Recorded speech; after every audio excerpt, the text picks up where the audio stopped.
Cette route est le seul moyen d'entrer et le seul moyen de sortir de la communauté de Manoane. 87 km à partir de Saint-Michel-des-Saints, environ 1h30 en voiture.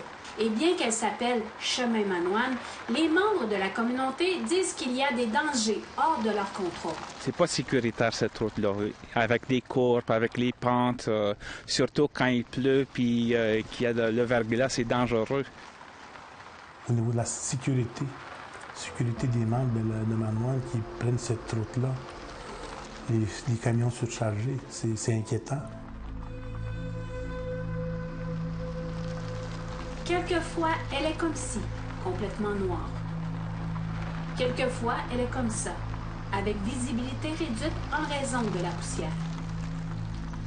Même en conduisant lentement, il est facile de perdre le contrôle. Plusieurs foyers à Manoane ont perdu un membre de leur famille à cause de cette route. Directement, comme dans l'incident de 1977 où 5 personnes ont perdu la vie dans un accident. Ou, indirectement, comme en 2022, quand la famille Chilton a perdu leur bébé de 7 mois suite à une hospitalisation tardive. J'ai dit envoyez-moi une ambulance, j'ai pas d'ambulance en ce moment. J'ai dit non, je suis sérieux, là, j'ai vraiment besoin d'une ambulance. Il me dit non, j'ai pas d'ambulance à vous envoyer pour le moment. Non, parce que vraiment mon bébé fait convulsion et c'est vraiment urgent. Mais j'ai dit si vous voulez pas m'envoyer une ambulance, je vais essayer de faire de quoi que j'emmène mon bébé par moi-même. Joe Bobby Chilton et Gillian Ottawa racontent leur histoire avec beaucoup d'émotion. C'est la première fois qu'ils abordent le décès de leur fille, Niteya Chilton. Pour la mère, la douleur est très vive. Niteya Chilton est décédée à l'hôpital Sainte-Justine après un transfert de l'hôpital de Joliette. Un rapport du coroner portant sur son décès a conclu que les délais importants ont eu un impact dans la mort de l'enfant. Ça a pris peut-être 2 heures de temps. 2 heures et demie. 2 heures et demie de temps avant que les ambulanciers arrivent de Saint-Michel. Les ambulanciers de Saint-Michel avant qu'ils arrivent à Manoane. Ça a pris 2 heures et demie. Puis ça a encore pris un autre 2 heures et demie avant qu'on se rende à Saint-Michel. Puis un autre 45 minutes avant qu'on se rende à Joliette. Rendu à Joliette, il était déjà sur le coma. Okay. APTN a rencontré le chef Sipi Flamand dans sa communauté en février dernier. Il affirme que cette route est spécifiquement pour la foresterie. Il y a un lien à faire entre le bébé qui est décédé au printemps 2022, mais aussi la situation de la route. Parce qu'au printemps 2022, la route était chaotique, il y avait plein de troupes et l'ambulance ne pouvait pas circuler assez convenablement pour pouvoir évacuer. Voici à quoi ressemblaient les routes forestières au printemps 2022 en territoire atikamekw. De plus, selon Jean-Roch Ottawa, ancien chef de Manoane, il explique que cet enjeu de la route est en discussion avec le gouvernement du Québec depuis plusieurs années. Il ajoute que la sécurité des Atikamekw de Manoane n'est pas une priorité pour les propriétaires du chemin Manoane.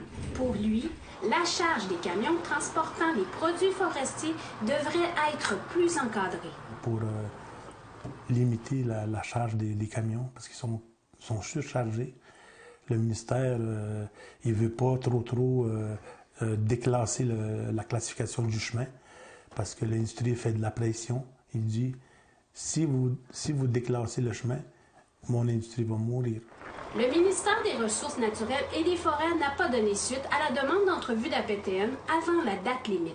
Mais une représentante du ministère des Transports explique que le ministère est conscient de l'état de la route.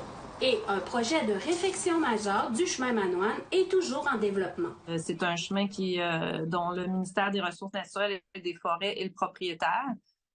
Sauf que effectivement, là, c'est le chemin Manoane, le ministère des Transports et de la Mobilité durable en a l'entretien et on s'en occupe. Par ailleurs, la porte-parole du ministère dit qu'elle est incapable de donner une date de début de mise en œuvre de la réfection majeure de cette route. Pour le ministère, le comportement des usagers est à observer, puisque les automobilistes circulent plus vite que la limite permise. Selon l'aboutissement du projet, là, il va pouvoir avoir un échéancier plus précis. Pour l'instant, là, c'est vraiment là, le but, c'est de maintenir en bon état l'infrastructure actuelle du chemin Manawan, donc une route de gravier. Comment ça va?